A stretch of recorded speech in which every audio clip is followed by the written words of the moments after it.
Darshan BJS ಆಸ್ಪತ್ರೆಯ ಬಳಿಯ ದೃಶ್ಯಗಳನ್ನ ನೋಡ್ತಾ ಇದ್ದೀರಿ. 45 ದಿನಗಳ ಬಳಿಕ ದರ್ಶನ್ ಡಿಸ್ಚಾರ್ಜ್ ಆಗಿ ಹೊರ ಬರ್ತಾ ಇದ್ದಾರೆ. ಅವರ ಕುಟುಂಬಸ್ಥರು ಅವ್ರನ್ನ ಕರೆದೊಯ್ಯೋದಕ್ಕೋಸ್ಕರ ಬರ್ತಾ ಇದ್ದಾರೆ.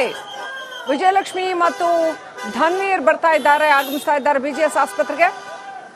ಸೊ ದರ್ಶನ್ ಅವ್ರನ್ನ ಅಲ್ಲಿಂದ ಕರ್ಕೊಂಡು ಹೋಗೋದಕ್ಕೆ ಅಂತ ಬರ್ತಾ ಇರ್ತಕ್ಕಂಥದ್ದು. ಅಭಿಮಾನಿಗಳು ಕೂಡ, ಸಾವಿರಾರು ಅಭಿಮಾನಿಗಳು ಕೂಡ ಅಲ್ಲಿ ನೆರೆದಿದ್ದಾರೆ. ಅದೇ ರೀತಿ republic Kannada non stop live coverage ಕೊಡ್ತಾ ಇದೆ ಬೆಳಗ್ಗೆಯಿಂದಾನು ಕೂಡ. ಪ್ರತಿ ಕ್ಷಣದ ಫ್ರೆಶ್ ಅಪ್ಡೇಟ್ ನ ನಿಮ್ಮ ಮುಂದೆ ಇನ್ಸ್ಟಂಟ್ ಆಗಿ ಇಡ್ತಾ ಇದ್ದೀವಿ. ಬಿಜೆಎಸ್ ಆಸ್ಪತ್ರೆಯಿಂದ ನೇರ ಪ್ರಸಾರದ ದೃಶ್ಯಗಳು. ದರ್ಶನ್ ಡಿಸ್ಚಾರ್ಜ್ ಆಗ್ತಾರಾ? ಈಗ ಇನ್ನೇನು ಕೆಲವೇ ಕ್ಷಣಗಳಲ್ಲಿ ಹೊರ ಬರ್ತಾರೆ ಅಂತ ಹೇಳಲಾಗ್ತಾ ಇದೆ. 45 ದಿನಗಳ ಬಳಿಕ ಬಿಜೆಎಸ್ ಆಸ್ಪತ್ರೆಯಿಂದ ದರ್ಶನ್ ಡಿಸ್ಚಾರ್ಜ್ ಆಗಿ ಹೊರಗಡೆ ಬರ್ತಾರೆ ಅಂತ ಅವರ ಅಭಿಮಾನಿಗಳು, ಕುಟುಂಬಸ್ಥರು ಎಲ್ಲರೂ ಕಾಯ್ತಾ ಇದ್ದಾರೆ. ಇನ್ನೇನು ಕೆಲವೇ ಕ್ಷಣಗಳಲ್ಲಿ ದರ್ಶನ್ ಹೊರಗಡೆ ಬರಬಹುದು. ಹಾಗಾಗಿ ಅವ್ರನ್ನ ಕರ್ಕೊಂಡು ಹೋಗೋದಕ್ಕೆ ಅಂತ ಅವ್ರ ಕುಟುಂಬಸ್ಥರು, ಫ್ರೆಂಡ್ಸ್, ಹಿತೈಷಿಗಳು ಎಲ್ಲ ಬರ್ತಾ ಇದ್ದಾರೆ. ಅದೇ ರೀತಿಯಲ್ಲಿ ಅಭಿಮಾನಿಗಳು ಕೂಡ. ದೃಶ್ಯಗಳನ್ನ ನೋಡ್ತಾ ಇದ್ದೀವಿ. ಬಿಜೆಎಸ್ ಆಸ್ಪತ್ರೆ ಎದುರಿನ ದೃಶ್ಯಗಳು. ವಿಜಯಲಕ್ಷ್ಮಿ ಆಗಮಿಸ್ತಾ ಇದ್ದಾರೆ. ಆಲ್ ಥ್ರೂ ದರ್ಶನ್ ಕೇಸಲ್ಲಿ ವಿಜಯಲಕ್ಷ್ಮಿ ಎಷ್ಟು ಪ್ರಾಮಿನೆಂಟ್ ರೋಲ್ ಪ್ಲೇ ಮಾಡಿದ್ರು, ಎಷ್ಟು ಪ್ರಮುಖವಾಗಿ ಗಂಡನನ್ನ ಬಿಡಿಸ್ಕೊಂಡು ಬರೋದಕ್ಕೆ ಅವರು ಪ್ರಯತ್ನಗಳನ್ನ ಹಾಕಿದ್ರು ಅನ್ನೋದನ್ನ ನೋಡಿದ್ವಿ. ಇದೀಗ ದರ್ಶನ್ಗೆ ರೆಗ್ಯುಲರ್ ಬೇಲ್ ಸಿಕ್ಕಿದೆ, ಜಾಮೀನು ಸಿಕ್ಕಿದೆ. ಹಾಗಾಗಿ ಬಿಜೆಎಸ್ ಆಸ್ಪತ್ರೆಯಿಂದ ಹೊರಗಡೆ ಬರ್ತಾರೆ. ಅವರು ಸಹಜವಾದ ಬದುಕನ್ನ ಬದುಕಬಹುದು ಅಂತ ಹೇಳಿದೆ ಕೋರ್ಟ್. ಹಾಗಾಗಿ ಅವರು ಬಿಜೆಎಸ್ ಆಸ್ಪತ್ರೆಯಿಂದ ಹೊರಗಡೆ ಬರ್ತಾರೆ. ಆದ್ರೆ ಇಲ್ಲಿ ಪ್ರಶ್ನೆ ಇರ್ತಕ್ಕಂಥದ್ದು, ದರ್ಶನ್ ಅವ್ರಿಗೆ ಆಪರೇಷನ್ಗೆ ಅಂತ ಬಿಜೆಎಸ್ ಆಸ್ಪತ್ರೆಗೆ ಅಡ್ಮಿಟ್ ಮಾಡಲಾಗಿತ್ತು. ಈಗ ಆಪರೇಷನ್ ಇಲ್ಲ ಅಂತ ಅನ್ಸುತ್ತೆ. RR ನಗರ ನಿವಾಸಕ್ಕೆ ನಟ ದರ್ಶನ್ ಅವ್ರನ್ನ ಕರ್ಕೊಂಡು ಹೋಗಲಾಗ್ತಾ ಇದೆ. ರೈಟ್, ದೃಶ್ಯಗಳಲ್ಲಿ ನೋಡ್ತಾ ಇದ್ವಿ. RR ನಗರ ನಿವಾಸಕ್ಕೆ ನಟ ದರ್ಶನ್ ಅವ್ರನ್ನ ಕರ್ಕೊಂಡು ಹೋಗ್ತಾರೆ. ಸೀದಾ ಬಿಜೆಎಸ್ ಆಸ್ಪತ್ರೆಯಿಂದ ಸೀದಾ RR ನಗರ ನಿವಾಸಕ್ಕೆ ದರ್ಶನ್ ಅವ್ರನ್ನ ಕರ್ಕೊಂಡು ಹೋಗ್ತಾರೆ. ಏನಿದೆ ಅವ್ರ ಕಂಡೀಷನ್, ಏನಿದೆ ಅವರ ಫಿಸಿಕಲ್ ಕಂಡೀಷನ್ ಏನಿದೆ ಅನ್ನೋದು ಇನ್ನಷ್ಟೇ ಗೊತ್ತಾಗಬೇಕಾಗಿದೆ. ಅವರು ಆರಾಮಾಗಿ ನಡ್ಕೊಂಡು ಬರಕ್ಕೆ ಆಗತ್ತಾ ಅಥವಾ ಹೇಗೆ, ಟ್ರೀಟ್ಮೆಂಟ್ ಅಲ್ಲಿ ಇದ್ದಾರೆ ಅಂತಂದ್ರೆ ಯಾವ ಪರಿಸ್ಥಿತಿನಲ್ಲಿ ಇದ್ದಾರೆ ಅನ್ನೋದು ಇನ್ನಷ್ಟೇ ಗೊತ್ತಾಗಬೇಕಾಗಿದೆ. ಅವರ ಪುತ್ರ ನಿನ್ನೆ ಬಂದು ಮಾತಾಡ್ಸ್ಕೊಂಡು ಹೋಗಿದ್ರು. ಈಗ ವಿಜಯಲಕ್ಷ್ಮಿ ಆಗಮಿಸಿದ್ದಾರೆ ದರ್ಶನ್ ಅವ್ರನ್ನ ಕರ್ಕೊಂಡು ಹೋಗೋದಕ್ಕೆ ಅಂತ. RR ನಗರ ನಿವಾಸಕ್ಕೆ ದರ್ಶನ್ ಅವರನ್ನ ಕರ್ಕೊಂಡು ಹೋಗಲಾಗುತ್ತೆ. ಬಹಳ ದಿನಗಳ ನಂತರ RR ನಗರ ನಿವಾಸಕ್ಕೆ ಇಂಟ್ರಿಮ್ ಬೇಲ್ ಸಿಕ್ಕಾಗ ಫಸ್ಟ್ ಡೇ RR ನಗರ ನಿವಾಸಕ್ಕೆ ಬಂದಿದ್ರು. ಆ ನಂತರ ಸೀದಾ ಬಂದು ಬಿಜೆಎಸ್ ಅಲ್ಲಿ ಅಡ್ಮಿಟ್ ಆಗಿದ್ರು. ಈಗ ಮತ್ತೆ ವಾಪಸ್ RR ನಗರ ನಿವಾಸಕ್ಕೆ ಜಾಮೀನಿನ ಮೇಲೆ, ಕೊಲೆ ಆರೋಪಿ ಆಗಿದ್ರು ಕೂಡ ಜಾಮೀನು ಕೊಟ್ಟಿದೆ ಕೋರ್ಟ್. ಹಾಗಾಗಿ ಜಾಮೀನಿನ ಮೇಲೆ ಈಗ ಬಿಡುಗಡೆಯಾಗಿ RR ನಗರ ನಿವಾಸಕ್ಕೆ ನಟ ದರ್ಶನ್ ಹೋಗ್ತಾ ಇದ್ದಾರೆ. ಅವರ ಕುಟುಂಬಸ್ಥರು ಬಂದು ಅವ್ರನ್ನ ಕರ್ಕೊಂಡು ಹೋಗ್ತಾ ಇದ್ದಾರೆ. All through this case Vijayalakshmi ಅವರ ಜೊತೆಯಲ್ಲೇ ನಿಂತು ಅವ್ರನ್ನ ಪ್ರೊಟೆಕ್ಟ್ ಮಾಡಿ, ರಕ್ಷಣೆ ಮಾಡಿಕೊಂಡು ಕರ್ಕೊಂಡು ಹೋಗ್ತಾ ಇರೋದನ್ನ ನೋಡಬಹುದು. RR ನಗರ ನಿವಾಸಕ್ಕೆ ದರ್ಶನ್ ಅವ್ರನ್ನ ಕರ್ಕೊಂಡು ಹೋಗಲಾಗ್ತಾ ಇದೆ. ತೂಗುದೀಪ ನಿಲಯ ಏನಿದೆಯಲ್ಲ RR ನಗರದ ನಿವಾಸ, ಬಿಜೆಎಸ್ ಆಸ್ಪತ್ರೆಯಿಂದ RR ನಗರ ನಿವಾಸಕ್ಕೆ ದರ್ಶನ್ ಅವ್ರನ್ನ ಕರ್ಕೊಂಡು ಹೋಗ್ಲಾಗ್ತಾ ಇದೆ. ಇನ್ನೇನು ಕೆಲವೇ ಕ್ಷಣಗಳಲ್ಲಿ RR ನಗರ ನಿವಾಸ ರೀಚ್ ಆಗ್ತಾರೆ. ಸೊ ಅಲ್ಲೂ ಕೂಡ ಸಾಕಷ್ಟು ಜನ ಅಭಿಮಾನಿಗಳು ನೆರೆದಿದ್ದಾರೆ.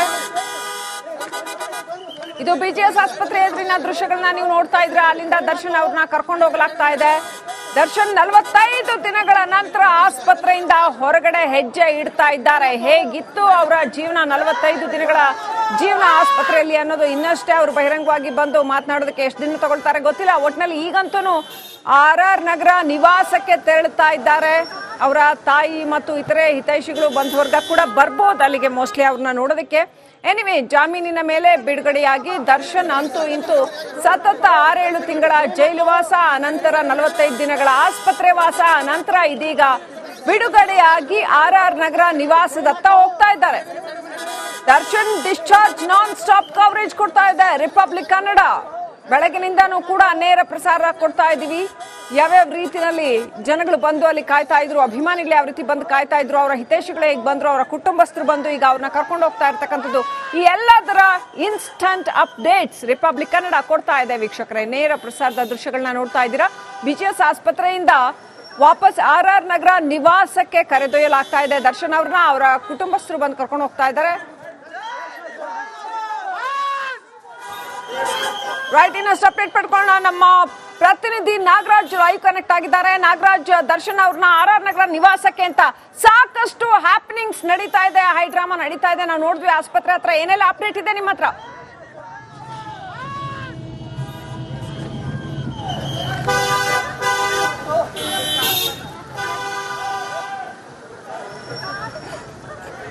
ಶ್ರೀಲಕ್ಷ್ಮಿ, ಏನು 6 ವಾರಗಳ ಒಂದು ಮಧ್ಯಂತರ ಜಾಮೀನು ಪಡೆದುಕೊಂಡು ಆಸ್ಪತ್ರೆಯಲ್ಲಿ ಚಿಕಿತ್ಸೆ ಪಡಿತಾ ಇದ್ದಂತ ನಟ ದರ್ಶನ್ ಈಗ ರೆಗ್ಯುಲರ್ ಜಾಮೀನು ಸಿಕ್ಕ ಬಳಿಕ ಮೊದಲ ಬಾರಿಗೆ ತಮ್ಮ ಮನೆ ಹತ್ರ ಹೋಗ್ತಾ ಇರ್ತಕ್ಕಂಥದ್ದು ನೀವು ದೃಶ್ಯಾವಳಿಗಳಲ್ಲಿ ನೋಡ್ಬೋದು. ಏನು ದರ್ಶನ್ ಅವರು ನೇರವಾಗಿ BGS ಆಸ್ಪತ್ರೆಯಿಂದ ಅವರ ಮನೆ ಕಡೆ ಹೋಗ್ತಾ ಇರ್ತಕ್ಕಂಥದ್ದು.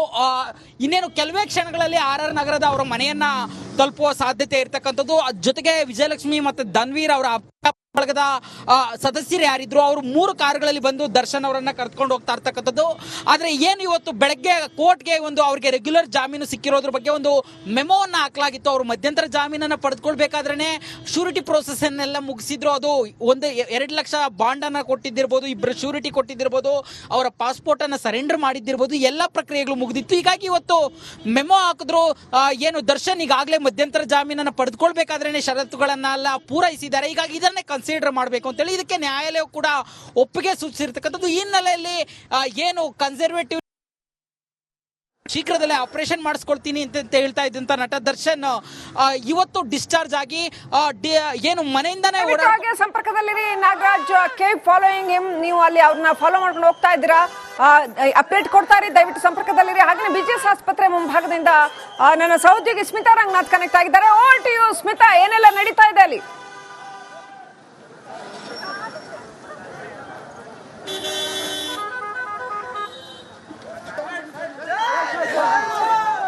ಎಸ್ ಶ್ರೀಲಕ್ಷ್ಮಿ, ಈಗಷ್ಟೇ ದರ್ಶನ್ ಅವರ ಡಿಸ್ಚಾರ್ಜ್ ಆಗಿದೆ. ಪತ್ನಿ ವಿಜಯಲಕ್ಷ್ಮಿ ಅವರ ಜೊತೆಯಲ್ಲಿ BGS ಆಸ್ಪತ್ರೆ, ಕೆಂಗೇರಿಯಲ್ಲಿರುವ BGS ಆಸ್ಪತ್ರೆಯಿಂದ ತಮ್ಮ RR ನಗರದ ನಿವಾಸದ ಕಡೆಗೆ ಹೊರಟಿದ್ದಾರೆ ದರ್ಶನ್ ಅನ್ನೋ ಮಾಹಿತಿ ಇದೆ. ನಾವು ಕೂಡ ರಿಪಬ್ಲಿಕ್ ಕನ್ನಡದ ವಾಹನ ದರ್ಶನ್ ಅವರ ಕಾರ್ನ ಹಿಂಭಾಗದಲ್ಲೇ ಚಲಿಸ್ತಾ ಇದ್ದೀವಿ. ನೀವು ಕೂಡ ದೃಶ್ಯದಲ್ಲಿ ಗಮನಿಸ್ತಾ ಇದ್ದೀರಿ. ಡೈರೆಕ್ಟ್ ಆಗಿ ಮನೆಗೆ ಹೋಗ್ತಿದ್ದಾರೆ. ಇವತ್ತು ಡಿಸ್ಚಾರ್ಜ್ ಆಗುತ್ತಾ ಇಲ್ವಾ ಅನ್ನೋದ್ರ ಬಗ್ಗೆ ಸಾಕಷ್ಟು ಕನ್ಫ್ಯೂಷನ್ಗಳಿತ್ತು. ಯಾಕಂದ್ರೆ ಆಸ್ಪತ್ರೆ ಮೂಲಗಳಾಗ್ಲಿ ಅಥವಾ ದರ್ಶನ್ ಅವರ ಕುಟುಂಬಸ್ಥರಾಗ್ಲಿ ಯಾರು ಕೂಡ ಅಧಿಕೃತವಾಗಿ ಹೇಳಿರ್ಲಿಲ್ಲ ದರ್ಶನ್ ಅವರ ಡಿಸ್ಚಾರ್ಜಿನ ಬಗ್ಗೆ. ಹೀಗಾಗಿ ಮಾಧ್ಯಮಗಳವರಿದ್ರು, ಒಂದಷ್ಟು ಮಂದಿ ಅಭಿಮಾನಿಗಳು ಕೂಡ ಇದ್ರು. ದರ್ಶನ್ ಅವರಿಗೆ ಕೋರ್ಟ್ ಆರ್ಡರ್ ಸಿಕ್ಕಿದೆ, ಡಿಸ್ಚಾರ್ಜ್ ಆಗಬಹುದು ಇವತ್ತು ಅಂತ ಹೇಳಿ. 1:15 ಸುಮಾರಿಗೆ ಶ್ರೀಲಕ್ಷ್ಮಿ ದರ್ಶನ್ ಅವರ ಡಿಸ್ಚಾರ್ಜ್ ಪ್ರಾಸೆಸ್ ಶುರುವಾಗಿದೆ. ಕೇವಲ 4-5 ನಿಮಿಷಗಳ ಹಿಂದಷ್ಟೇ ದರ್ಶನ್ ಅವರ ಪತ್ನಿ ವಿಜಯಲಕ್ಷ್ಮಿ ಹಾಗೆ ನಟ ಧನ್ವೀರ್ ಹಾಗೆ ದರ್ಶನ್ ಮೂವರು ಕೂಡ BGS ಆಸ್ಪತ್ರೆಯಿಂದ ನೇರವಾಗಿ ಅವರ ಮನೆ ಕಡೆಗೆ ತೆರಳುತ್ತಾ ಇರೋದು ರಿಪಬ್ಲಿಕ್ ಕನ್ನಡ ನೀವು ಗಮನಿಸ್ತಾ ಇದ್ದೀರಿ. ದರ್ಶನ್ ಅವರ ಮೇಲೆ ಈ ಕೊಲೆ ಆರೋಪ ಕೇಳೋಕೆ ಬಂದ ದಿನದಿಂದಲೂ ಕೂಡ ರೇಣುಕಾಸ್ವಾಮಿ ಕೊಲೆ ಪ್ರಕರಣಕ್ಕೆ ರಿಪಬ್ಲಿಕ್ ಕನ್ನಡ ಬಹಳ ಕ್ಲಿಯರ್ ಆಗಿ ಆ ದೃಶ್ಯಗಳನ್ನ ನಿಮಗಾಗಿ ಫಸ್ಟ್ ಹ್ಯಾಂಡ್ ದೃಶ್ಯಗಳನ್ನ, ಇನ್ಸ್ಟಂಟ್ ವಿಜುವಲ್ಸ್ ನ ನಿಮ್ಮ ಎದುರು ತರ್ತಾ ಇದೆ. ನೋಡ್ತಾ ಇದ್ದೀರಿ, ದರ್ಶನ್ ಕಾರು ವಿಜಯಲಕ್ಷ್ಮಿ ಅವರ ಅಪಾರ್ಟ್ಮೆಂಟ್ ಇರುವಂತ ಪ್ರದೇಶ ಇದೆಯಲ್ಲ ಹೊಸಕೆರೆಹಳ್ಳಿ, ಅಲ್ಲಿ ಸಾಕ್ತಾ ಇದೆ. ಇನ್ನೇನು ಕೆಲವೇ ಕ್ಷಣಗಳಲ್ಲಿ ಅವರು ರೀಚ್ ಆಗ್ತಾರೆ. ರೈಟ್, ನನ್ನ ಸಹೋದ್ಯೋಗಿ ಸ್ಮಿತಾ ರಂಗನಾಥ್ ಫಾಲೋ ಅಪ್ ಮಾಡ್ತಾ ಇದ್ದಾರೆ ಇದನ್ನ. Over to you Smita.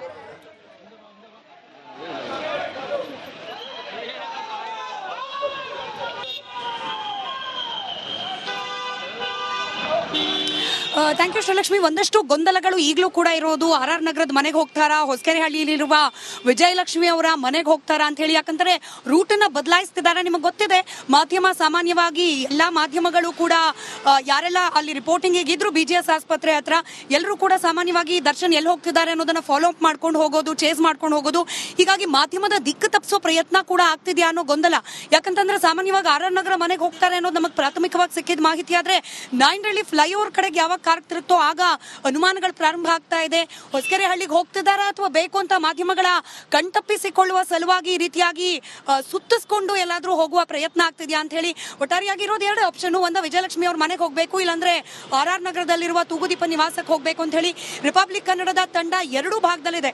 In fact ನಮ್ಮ ಮತ್ತೊಂದು ತಂಡ ಹೊಸಕೆರೆಹಳ್ಳಿ ವಿಜಯಲಕ್ಷ್ಮಿ ಅವರ ಅಪಾರ್ಟ್ಮೆಂಟ್ ಬಳಿಯಲ್ಲೂ ಕೂಡ ಇದೆ, ಹಾಗೆ RR ನಗರದ ದರ್ಶನ್ ಅವರ ನಿವಾಸದ ಬಳಿಯಲ್ಲೂ ಕೂಡ ಇದೆ. ಹೀಗಾಗಿ ಲೈವ್ ಅಪ್ಡೇಟ್ಸ್ ರಿಪಬ್ಲಿಕ್ ಕನ್ನಡದ ವೀಕ್ಷಕರಿಗೆ ಯಾವ ಕಾರಣಕ್ಕೂ ಮಿಸ್ ಆಗೋದಿಲ್ಲ. ನಾವು ಕೂಡ ಈಗ ನಿರಂತರವಾಗಿ ಚೇಸ್ ಮಾಡಿಕೊಂಡು ದರ್ಶನ್ ಅವರ ಕಾರ್ ಹೋದ ಮಾರ್ಗದಲ್ಲೇನೆ ಹೋಗ್ತಾ ಇದೀವಿ. ಬಹುತೇಕ ಮಾಧ್ಯಮದವರು ಯಾರೆಲ್ಲ BGS ಆಸ್ಪತ್ರೆ ಬಳಿ ಇದ್ರು ಎಲ್ಲರೂ ಕೂಡ ಇದೇ ಮಾರ್ಗವಾಗಿ ಹೋಗ್ತಾ ಇರೋದು. ಹೀಗಾಗಿ ಈಗಲೂ ಕೂಡ ಒಂದಷ್ಟು ಗೊಂದಲ ಇದೆ, ಎಲ್ಲಿಗೆ ಹೋಗ್ಬೋದು ದರ್ಶನ್ ಅವರು ಅಂತ ಹೇಳಿ. ಬಹಳ ಪ್ರಮುಖವಾಗಿ ದರ್ಶನ್ ಅವರು ಏನು ಬಳ್ಳಾರಿಯ ಕೇಂದ್ರ ಕಾರಾಗೃಹದಿಂದ ಮಧ್ಯಂತರ ಜಾಮೀನನ್ನು ಪಡೆದು ಬಂದಾಗ್ಲೂ ಕೂಡ ವಿಜಯಲಕ್ಷ್ಮಿ ಅವ್ರ ನಿವಾಸಕ್ಕೆ ಹೋಗಿದ್ರು. ಆದ್ರೆ ಅವಾಗ ಇನ್ನೂ ಕಂಪ್ಲೀಟ್ ಆದ ರಿಲ್ಯಾಕ್ಸೇಷನ್ ದರ್ಶನ್ ಅವರಿಗೆ ಕಾನೂನಾತ್ಮಕವಾಗಿ ಸಿಕ್ಕಿರ್ಲಿಲ್ಲ. ನಮಗೆ ಗೊತ್ತಿದೆ, ಸಿಕ್ಕಿದ್ದು ಕೇವಲ 6 ವಾರಗಳ ಮಧ್ಯಂತರ ಜಾಮೀನಷ್ಟೇ. ಹಾಗಾಗಿ ಒಂದು ಕಂಪ್ಲೀಟ್ ರಿಲೀಫ್ ಅವರಿಗೆ ಸಿಗಬೇಕು ಅನ್ನೋ ನಿರೀಕ್ಷೆ ಇತ್ತು. ಕಾನೂನಾತ್ಮಕವಾಗಿ ಹೋರಾಟವನ್ನ ನಡೆಸಿ ರೆಗ್ಯುಲರ್ ಬೇಲನ್ನು ಪಡ್ಕೊಳ್ಬೇಕು ಅಂತ ಹೇಳಿ ಪ್ರಯತ್ನಗಳು ನಡೆದಿತ್ತು. ಅದು ಶುಕ್ರವಾರ ಹೈಕೋರ್ಟ್ನಲ್ಲಿ ಲಭ್ಯ ಆಗಿರೋದ್ರಿಂದ ಒಂದು ಹಂತಕ್ಕೆ ನಿರಾಳರಾಗಿದ್ದಾರೆ ದರ್ಶನ್. ಬಟ್ ಮತ್ತೆ ನಾವು ನೆನ್ಪು ಮಾಡಬೇಕಾಗಿರೋದು, ಕಂಪ್ಲೀಟ್ ಖುಲಾಸೆ ಆಗಿಲ್ಲ ಈ ಕ್ಷಣಕ್ಕೂ ಕೂಡ ದರ್ಶನ್ ಕೊಲೆ ಪ್ರಕರಣದ ಆರೋಪಿಯೇ. ಸಿಕ್ಕಿರೋದು ಜಾಮೀನು. ಹೀಗಾಗೇನೆ ಬಟ್ ಮಧ್ಯಂತರ ಜಾಮೀನಲ್ಲಿ ಇದ್ದಷ್ಟು ರಿಸ್ಟ್ರಿಕ್ಷನ್ಗಳು, ನಿರ್ಬಂಧಗಳು ಈಗಿಲ್ಲ ದರ್ಶನ್ ಅವರಿಗೆ. ಕ್ವಿಕ್ ಆಗಿ ರೀಕಾಲ್ ಮಾಡೋದಾದ್ರೆ, ಮಧ್ಯಂತರ ಜಾಮೀನ್ ಸಿಕ್ಕ ಸಂದರ್ಭದಲ್ಲಿ ಮಾಧ್ಯಮಗಳಿಗೆ ಅವ್ರು ರಿಯಾಕ್ಟ್ ಮಾಡೋ ಹಾಗಿರ್ಲಿಲ್ಲ, ಹಾಗೆ ಮೂವಿಲ್ ಆಕ್ಟ್ ಮಾಡೋ ಹಾಗಿರ್ಲಿಲ್ಲ, ಕೋರ್ಟ್ ನ ಲಿಮಿಟ್ ಬಿಟ್ಟು ಆಚೆ ಹೋಗೋ ಹಾಗಿರ್ಲಿಲ್ಲ. ಇದರ ಜೊತೆಗೆ ಅವರು ಯಾವುದೇ ಬೇರೆ ಅಂದ್ರೆ ಮೆಡಿಕಲ್ ಪ್ರೋಸೆಸ್ ಅನ್ನ ಬಿಟ್ಟು ಬೇರೆ ಏನೇ ಮಾಡಬೇಕು ಅಂತಂದ್ರು ಕೋರ್ಟ್ ನ ಅನುಮತಿ ಅದಕ್ಕಿರ್ಲಿಲ್ಲ. ಯಾರನ್ನೂ ಸಹ ಭೇಟಿ ಆಗ್ಲಿಕ್ಕೆ ಬೇಕಾಬಿಟ್ಟಿಯಾಗಿ ಯಾರು ಬೇಕಾದ್ರೂ ಬಂದು ಮಾತನಾಡ್ಸ್ಕೊಂಡು ಹೋಗಬಹುದಾ ಅನ್ನೋದಕ್ಕೂ ಕೂಡ ನಿರ್ಬಂಧಗಳಿತ್ತು. ಆದ್ರೆ ಆ ನಿರ್ಬಂಧಗಳು ಕೊಂಚ ಸಡಿಲ ಆಗಿದೆ. ಈಗ ಸಿಕ್ಕಿರೋ ರೆಗ್ಯುಲರ್ ಬೇಲ್ ಆದ್ರೂ ಕೂಡ ಈಗಲೂ ಒಂದಷ್ಟು ನಿರ್ಬಂಧ ಇದೆ. ಈಗಲೂ ಕೋರ್ಟ್ನ ಜುರಿಸ್ಟ್ರಿಕ್ಷನ್ ಅನ್ನ ಬಿಟ್ಟು ಅವ್ರು ಆಚೆ ಹೋಗೋ ಹಾಗಿಲ್ಲ. ಹಾಗೆ ಸಾಕ್ಷ್ಯಗಳನ್ನ ಡೈರೆಕ್ಟ್ಲಿ ಅವ್ರು ಇಂಡೈರೆಕ್ಟ್ಲಿ ಅಪ್ರೋಚ್ ಮಾಡೋದಾಗ್ಲಿ ಅಥವಾ ಅವ್ರ ಮೇಲೆ ಪ್ರಭಾವ ಬೀರೋದಾಗ್ಲಿ ಮಾಡೋ ಹಾಗಿಲ್ಲ. ರೇಣುಕಾ ಸ್ವಾಮಿ ಕುಟುಂಬಸ್ಥರನ್ನ ಭೇಟಿ ಆಗೋ ಹಾಗಿಲ್ಲ. ಇಂಥ ನಿರ್ಬಂಧಗಳು ಈಗಲೂ ಕೂಡ ಮುಂದುವರೆದಿದೆ. ಆದ್ರೆ ಇಂಟ್ರೀಮ್ ಬೇಲ್ಗಿಂತ ಒಂದಷ್ಟು ರಿಲ್ಯಾಕ್ಸೇಷನ್ ಸಿಕ್ಕಿರೋದ್ರಿಂದ ದರ್ಶನ್ ಇವತ್ತು ಅವ್ರ ನಿವಾಸಕ್ಕೆ ಹೋದ್ರು ಅಥವಾ ಪತ್ನಿ ವಿಜಯಲಕ್ಷ್ಮಿ ಅವ್ರ ಮನೆಗೆ ಹೋದ್ರು ಕೂಡ ಒಂದು ಹಂತಕ್ಕೆ ರಿಲ್ಯಾಕ್ಸ್ಡ್ ಆಗಿ ಹೋಗ್ತಾರೆ. ಬಹುಶಃ ತಕ್ಷಣಕ್ಕೆ ಸಿನಿಮಾ ಶೂಟಿಂಗಿಗೆ ಇಳಿಯಲಾರರು, ಯಾಕಂದ್ರೆ ಆರೋಗ್ಯ ಸಂಬಂಧಿ ಸಮಸ್ಯೆ ಇನ್ನೂ ಕೂಡ ಇರೋದ್ರಿಂದ ಮತ್ತೊಂದಷ್ಟು ದಿನಗಳ ಕಾಲ ಟ್ರೀಟ್ಮೆಂಟ್ ಅನ್ನ ಮುಂದುವರಿಸೋ ಸಾಧ್ಯತೆ ಇದೆ. ಶ್ರೀಲಕ್ಷ್ಮಿ ಅದು ಕನ್ವೆನ್ಷನಲ್ ವೇನೇ ಇರಬಹುದು, ಅಂದ್ರೆ ಫಿಸಿಯೋಥೆರಪಿ ಸೆಷನ್ಗಳ ಮೂಲಕ ತಮ್ಮ ನೋವಿಗೊಂದಷ್ಟು ಮದ್ದನ್ನ ಕಂಡುಕೊಳ್ಳೋ ಪ್ರಯತ್ನವನ್ನ ಬಹುಶಃ ದರ್ಶನ್ ಮುಂದಿನ ದಿನಗಳಲ್ಲೂ ಕೂಡ ಮಾಡಬಹುದು. ಹೀಗಾಗಿ ಕುತೂಹಲಗಳು ಇನ್ನೂ ಕೂಡ ದರ್ಶನ್ ಅವ್ರ ವಿಚಾರಕ್ಕೆ ಸಂಬಂಧಪಟ್ಟಂತೆ ಮುಂದುವರೆದಿದೆ. ಕಾದ್ ನೋಡೋಣ, ಕೆಲವೇ ಕ್ಷಣಗಳಲ್ಲಿ ಗೊತ್ತಾಗುತ್ತೆ ಇನ್ನೇನು. ಕೆಲವೇ ಹೊತ್ತಿನಲ್ಲಿ ದರ್ಶನ್ ಎಲ್ಲಿ ಹೋಗ್ತಾರೆ, ಹೊಸಕೆರೆ ಹಳ್ಳಿಗ ಅಥವಾ ಅವರ ತೂಗುದೀಪ ನಿವಾಸ ಏನಿದೆ RR ನಗರಕ್ಕೆ, ಅದ್ರ ಬಗ್ಗೆ ಕ್ಲಾರಿಟಿ ಸಿಕ್ಬಿಡುತ್ತೆ. ನಾವು ಕೂಡ ನಿರಂತರವಾಗಿ ಅಪ್ಡೇಟ್ ನಮ್ಮ ವೀಕ್ಷಕರಿಗೆ ಕೊಡ್ತಲೇ ಇದೀವಿ. ನಾನಾಗ್ಲೇ ಹೇಳ್ದ ಹಾಗೆ BGS ಆಸ್ಪತ್ರೆ ಬಳಿಯಲ್ಲೂ ಕೂಡ 3 ರಿಪೋರ್ಟರ್ಸ್, ನಾನು ಹಾಗೆ ನನ್ನ ಕಲೀಗ್ ಅರವಿಂದ್ ಹಾಗೆ ಕ್ರೈಮ್ ಬ್ಯೂರೋದ ನಾಗರಾಜ್ ಇದ್ವಿ.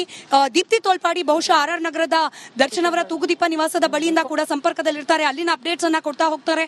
ಹಾಗೆ ಹೊಸಕೆರೆಹಳ್ಳಿ ನಿವಾಸದ ಬಳಿಯಲ್ಲೂ ಕೂಡ ನನ್ನ ಕಲೀಗ್ಸ್ ಇದ್ದಾರೆ. ಎಲ್ಲೇ ಹೋದ್ರೂ ಕೂಡ Darshan first and latest update with visuals republic ಕನ್ನಡದ ವೀಕ್ಷಕರಿಗೆ ಮಿಸ್ ಆಗೋದಿಲ್ಲ. ಶ್ರೀಲಕ್ಷ್ಮಿ. ರೈಟ್ ಸ್ಮಿತಾ, ಇನ್ನು ನೀವು BGS ಆಸ್ಪತ್ರೆ ಮುಂಭಾಗದಲ್ಲಿದ್ದಾಗ the moment Darshan got discharge ಇಡಲ್ಲ, ಆ ಸಂದರ್ಭದಲ್ಲಿ ಯಾವ ಒಂದು ವಾತಾವರಣ ಇತ್ತು? ನೀವು ನೋಡಿದ್ರ ದರ್ಶನ್ ಅವ್ರನ್ನ ನೋಡಿದ್ರ? ಯಾವ ರೀತಿನಲ್ಲಿ ಇದ್ರು ಅವರು, ಅವರ ಸ್ನೇಹಿತರು ಅಥವಾ ಅವರ ಬಂಧುವರ್ಗ ಅಲ್ಲಿ ಏನ್ ಬಂದಿದ್ರು, ಅಥವಾ ವಿಜಯಲಕ್ಷ್ಮಿ ಇರ್ಬೋದು, ಹುಮ್ಮಸ್ನಲ್ಲಿದ್ರ, ಖುಷಿಲಿದ್ರ ಅಥವಾ ಸಮಾಧಾನದಲ್ಲಿದ್ರ, ಯಾವ ರೀತಿನಲ್ಲಿ ಇದ್ರು?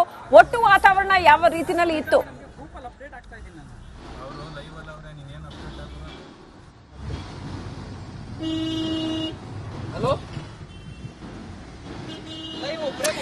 ಬೀಂಗ್ ಅ ರೆಸ್ಪಾನ್ಸಿಬಲ್ ಮೀಡಿಯಾ, ನಾವು ಗಮನಿಸಿದ ಹಾಗೆ ಸೆಲೆಬ್ರೇಷನ್ ಅಂತ ಮಾಡೋ ಯಾವುದೇ ಕಾರಣ ದರ್ಶನ್ಗಾಗ್ಲಿ ಅಥವಾ ಅವರ ಕುಟುಂಬಸ್ಥರು ಫ್ರೆಂಡ್ಸ್ಗಾಗ್ಲಿ ಇಲ್ಲ. ಯಾಕಂತಂದ್ರೆ ಮತ್ತೆ ನೆನಪು ಮಾಡಬೇಕು, ರೇಣುಕಾ ಸ್ವಾಮಿಯ ಕುಟುಂಬಸ್ಥರು ಈಗಲೂ ಕಣ್ಣೀರು ಹಾಕ್ತಿದ್ದಾರೆ, ನ್ಯಾಯದ ನಿರೀಕ್ಷೆಯಲ್ಲಿದ್ದಾರೆ. ಕೊಲೆ ಆದ ದಿನದಿಂದಲೂ ಕೂಡ ನಿರಂತರವಾಗಿ ಕಣ್ಣೀರಿನಲ್ಲಿ ಕೈ ತೊಳಿತಾ ಇದ್ದಾರೆ. ಹೀಗೊಂದು ಆರೋಪ ತನ್ನ ತಲೆ ಮೇಲಿರೋ ಸಂದರ್ಭದಲ್ಲಿ ದರ್ಶನ್ ಅವರಾಗ್ಲಿ ಅಥವಾ ದರ್ಶನ್ ಕುಟುಂಬಸ್ಥರಾಗ್ಲಿ ಸೆಲೆಬ್ರೇಟ್ ಮಾಡ್ಲಿಕ್ಕೆ ನೈತಿಕವಾಗಿ ಸಾಧ್ಯನಾ? ಆ ಪ್ರಶ್ನೆ ನಾವು ಬಹುಶಃ ಅವರಿಗೆ ಬಿಡಬೇಕು. ಹಾಗೆ ನಾವು ಗಮನಿಸಿದ್ವಿ ಶ್ರೀಲಕ್ಷ್ಮಿ, ಬಳ್ಳಾರಿಯ ಕಾರಾಗೃಹದ ಬಳಿಯಲ್ಲಿ ಹಾಗೆ ಪರಪ್ಪನ ಅಗ್ರಹಾರ ಕಾರಾಗೃಹದ ಬಳಿಯಲ್ಲಿ ದರ್ಶನ್ ಅವರ ಮಾಸ್ ಫ್ಯಾನ್ಸ್ ಏನಿದ್ರು ಅವರೆಲ್ಲರೂ ಕೂಡ ಜಮಾವಣೆ ಆಗ್ತಾ ಇದ್ದಿದ್ದು. ಬಟ್ ಟು ಬಿ ಆನೆಸ್ಟ್, ಇವತ್ತು BGS ಆಸ್ಪತ್ರೆ ಬಳಿಯಲ್ಲಿ ಅಂಥ ಏನು ಫ್ಯಾನ್ ಬೇಸು ಅಥವಾ ಅವರ ಅಭಿಮಾನಿಗಳು ತುಂಬಿ ತುಳುಕ್ತಾ ಇದ್ರು, ಜನಸಾಗರ, ಈ ರೀತಿಯಾದ ಯಾವುದೇ ವಾತಾವರಣ ಇರಲಿಲ್ಲ. BGS ಆಸ್ಪತ್ರೆ as it self as a renowned ಆಸ್ಪತ್ರೆ. ಸಾಕಷ್ಟು ಜನ ಬೇರೆ ಬೇರೆ ಊರುಗಳಿಂದ ಟ್ರೀಟ್ಮೆಂಟ್ಗೋಸ್ಕರ ಅಲ್ಲಿಗೆ ಬರ್ತಾ ಇರ್ತಾರೆ. ಅವರ ಸಂಬಂಧಿಕರ ಓಡಾಟ ಇತ್ತು. ಅವರಲ್ಲೇ ಕೆಲವರು ಯಾರೆಲ್ಲ ಕ್ಯೂರಿಯಾಸಿಟಿ ಇತ್ತು ದರ್ಶನ್ ಅವ್ರ ಬಗ್ಗೆ ತಿಳ್ಕೊಳ್ಬೇಕು ಅಂತ ಹೇಳಿ, ಹಾಗೆ ಒಂದು 15-20 ಜನ ಇದ್ದಿದ್ದನ್ನ ಹೊರತುಪಡಿಸಿದ್ರೆ ದರ್ಶನ್ ಅವರ ಅಭಿಮಾನಿಗಳು ಕೂಡ ಯಾರು ಅಲ್ಲಿ ಇರಲಿಲ್ಲ. ಬಹುಶಃ RR ನಗರ ಮನೆ ಅಥವಾ ಹೊಸಕೆರೆಹಳ್ಳಿ ಮನೆ ಬಳಿಯಲ್ಲಿ ಜಮಾವಣೆ ಆಗ್ಬೋದೇನೋ, ಈಗ ಡಿಸ್ಚಾರ್ಜ್ ಆಗಿದ್ದಾರೆ ಅನ್ನೋ ಮಾಹಿತಿ ಕನ್ಫರ್ಮ್ ಆದ ನಂತರದಲ್ಲಿ. ಬಟ್ ಆಸ್ಪತ್ರೆ ಬಳಿಯಲ್ಲಂತೂ ಕಂಪ್ಲೀಟ್ ನಾರ್ಮಲ್ ಇತ್ತು. ಕೇವಲ ಅವರ ಪತ್ನಿ ಹಾಗೆ ಅವರ ಸ್ನೇಹಿತ ತಮ್ಮ ಅಂತ ಕರೆಸ್ಕೊಳ್ಳುವಂತಹ ಧನ್ವೀರ್ ಬಂದಿದ್ರು. ಅದನ್ನು ಹೊರತುಪಡಿಸಿದ್ರೆ ಒಂದಿಬ್ರು 3 ಜನ ಬಾಡಿ ಗಾರ್ಡ್ಸ್ ರೀತಿಯಲ್ಲಿದ್ದ ವ್ಯಕ್ತಿಗಳು ಬಂದಿದ್ರು. ಅದನ್ನು ಹೊರತುಪಡಿಸಿದ್ರೆ ದೊಡ್ಡ ಸಂಖ್ಯೆಯಲ್ಲಿ ಸ್ನೇಹಿತರು ಕೂಡ ಬಂದಿದ್ದು ನಮ್ಮ ಗಮನಕ್ಕೆ ಕಾಣಿಸ್ಲಿಲ್ಲ.